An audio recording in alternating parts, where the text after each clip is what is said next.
Hello everyone. पिछले lectures में हमने प्रिजम्पशन तक देखा था।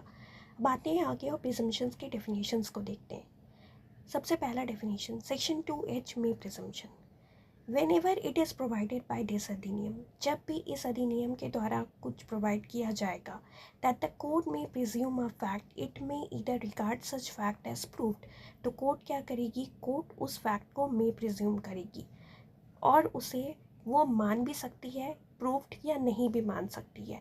मतलब कोर्ट के पास डिस्क्रिशन होता है उस फैक्ट को प्रूव्ड मानने का या नहीं मानने का, unless and until it is disproved और may call for proof of it.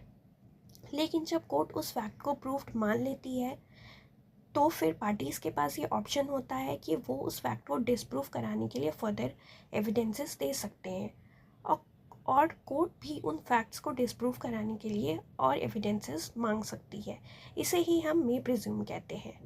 Section 2L जो कि शैल प्रिज्यूम की बात करता है, when ever it is directed by this अधिनियम, जब भी इस अधिनियम के द्वारा डायरेक्शन दिया गया है that the court shall presume a fact it shall regard such fact as proved, that court को शैल प्रिज्यूम करना है उस फैक्ट का कि वो फैक्ट प्रूव्ड है और उसे मानना ही होगा कि वो फैक्ट प्रूव्ड है, तो कोर्ट उस फैक्ट को प्रूव्ड मानेगी।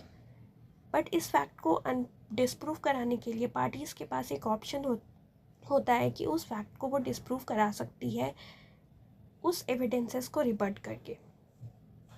सेक्शन 2B कंक्लूसिव प्रूफ की बात करता है। One fact is declared by this अधिनियम to be conclusive of another.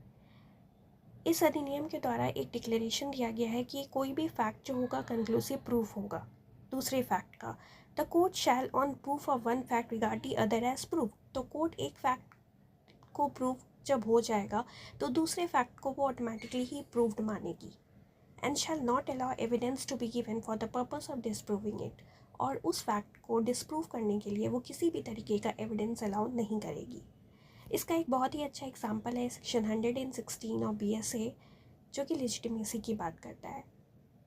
जब भी कोई शादी एक वैलिड मैरिज होती है और वो शादी अगर डिज़ोल्व भी हो जाती है और उस शादी के डिज़ोल्व होने के 280 डेज़ के अंदर वुमेन बीइंग अनमैरिड, अगर उस औरत ने किसी भी बच्चे को जन्म दिया है तो उस बच्चे का फादर वही मैन कहलाएगा और वो बच्चा उसका लेजिटिमेट किड कहलाएगा, और ये कंक्लूसिव प्रूफ है।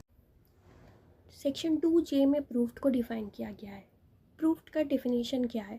If fact is said to be proved when after considering the matter before it court believes it to exist और consider it existence so probable.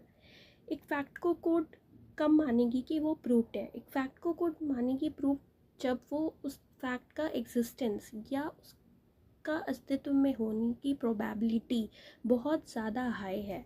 That a prudent man ought, under the circumstances of the particular cases, to act upon the supposition that it exists. कि अगर एक prudent man भी होता तो भी वो इन परिस्थितियों में यही विश्वास करता कि वो फैक्ट एग्जिस्ट करता है।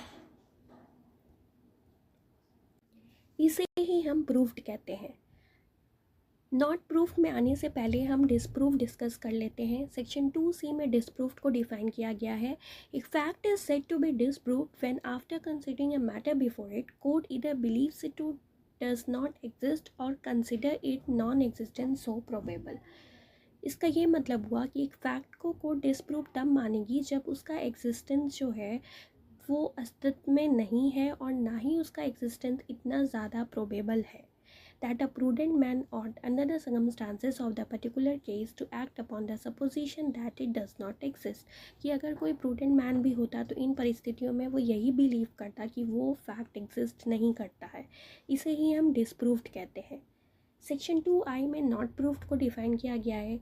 हम नॉट प्रूव्ड किस फैक्ट को कहेंगे? A fact is said to be not proved when it is neither proved not disproved. एक फैक्ट को हम नॉट प्रूव तब बोलेंगे जब वो ना तो नाइदर प्रूव, ना तो वो प्रूव्ड है और ना ही वो डिसप्रूव्ड है। ऐसे फैक्ट को हम नॉट प्रूव्ड कहेंगे। अब आते हैं सेक्शन 2D जो कि डॉक्यूमेंट को डिफाइन करता है। एनी मैटर एक्सप्रेस और डिस्क्राइब्ड और otherwise recorded upon any substance, कोई भी ऐसा मैटर जो कि एक्सप्रेस किया गया हो या डिस्क्राइब किया गया हो या रिकॉर्ड किया गया हो किसी भी सब्सटेंस पे, बाय मीन्स ऑफ, किस माध्यम से, तो लेटर्स, फिगर्स और मार्क और एनी अदर मीन्स और by more than one of those means, किसी भी लेटर के थ्रू, फिगर के थ्रू, मार्क के थ्रू या इन तीनों में से किसी एक चीज़ के थ्रू या तीनों के through. Intended to be used और which may be used, intention क्या होना चाहिए कि उसे आप यूज़ किए हैं या आप आगे उसे यूज़ करने वाले हैं।